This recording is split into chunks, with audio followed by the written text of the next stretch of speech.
자기가 그랬다는 걸 자기 자서전에 쓰는 그 심리가 그게 놀랍지 않습니까? 그 사람 자서전 자기가 썼나요?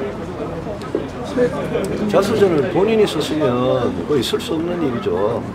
저도 최근에 책을 하나 썼지만 본인이 자서전을 안 쓰더라도 최소한 읽어보고는 했을 거 아니에요. 본인이 자서전에 소제목까지 붙여가지고 뭐라고 그랬어요? 무슨 뭐 돼지 흉문제 사건인 거.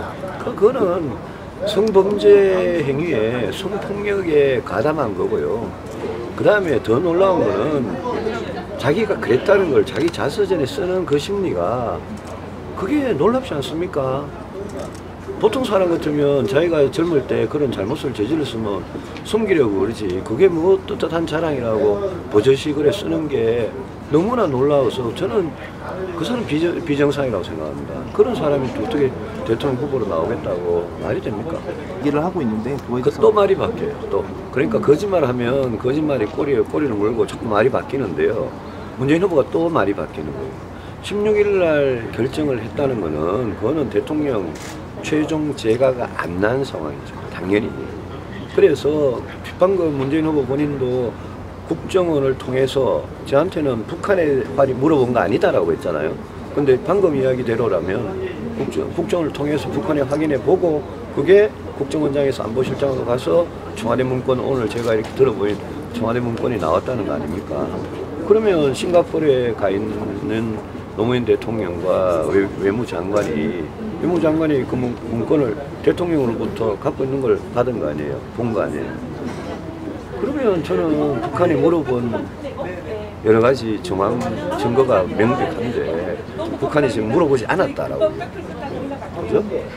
그리고 송민순 장관의 회고록에 대해서 제일 핵심적인 부분에 대해서 부정하고 있는 거예요. 지금 이 부분은 저는 대선 후보의 정직성, 거짓말에 관한 부분이기 때문에 저는 좀 분명히 밝혀져야 되고 지금 청와대나 국정원에 관련된 문건이 있으면 모두 다 공개할 것을 요구합니다.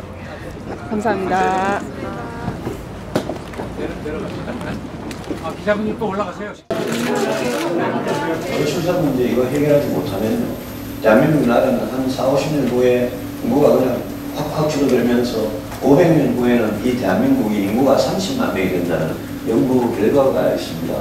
이 문제를 해결하지 않으면 저희들이 군대를 지키는 것도 또 선진국이 되는 것도 성장을 하는 것도 모든 게 불가능해집니다. 일단 굉장히 기본적인 것은 사회 자체가 살고 싶은 나라가 되어야 하는데 피부에 와닿는 직접적인 것은 돈과 시간입니다.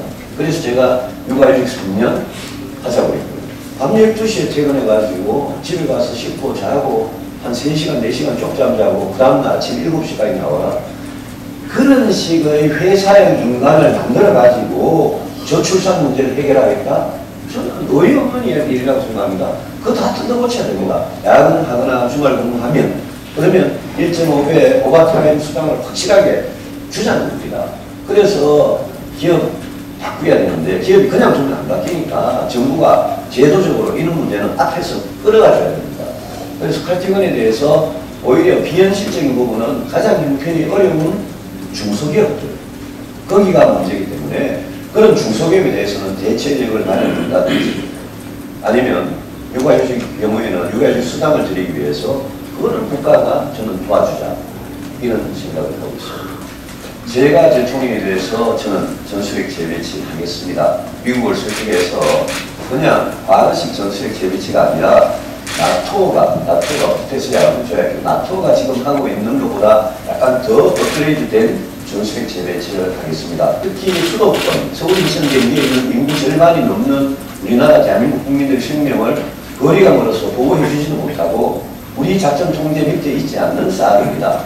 그래서 저는 대한민국 국민의 생명을 보호하는 사업을 대한민국 국민 세금으로 구입해서 2, 3개 토지를 놓고 최소한의 강화를 하자는 생각을 오래전부터 주장해왔습니다.